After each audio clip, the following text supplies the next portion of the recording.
The year Anna walked away, winter came early. Frost laced the windows in October, and the fireplace coughed more smoke and heat. Their wooden cottage, weather-beaten and draughty, groaned under the weight of ice. Jacob worked 16 hours at the mill, returning with cracked hands, sore feet, and eyes dulled by exhaustion.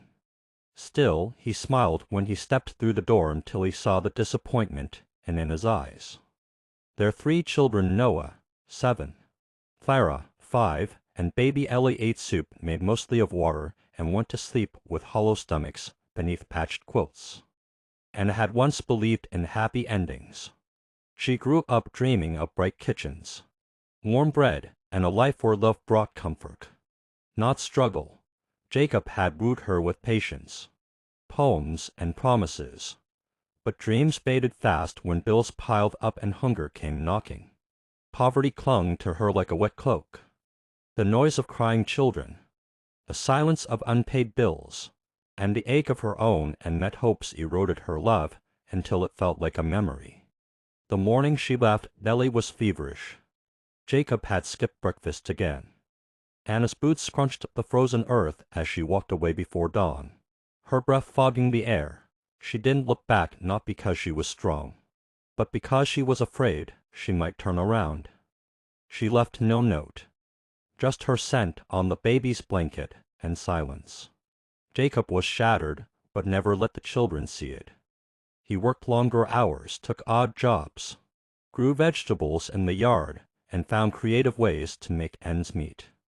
He read to them by lantern light and tucked them in with stories he made up on the spot. When Noah asked why their mother had left, Jacob knelt beside him and said, "Sometimes people break inside. Son, it's not our fault, but we still build with what's left." 20 years passed. Anna's new light turned to ash. The man she left with grew cruel once the charm wore off. After him came others, some richer, most colder. She worked long hours in windowless offices, wore second-hand clothes, and cried herself to sleep in silence. Her reflection became stranger. Regret grew like ivy around her soul. One lonely night, she searched Jacob Turner Carpenter, the screen filled with photos.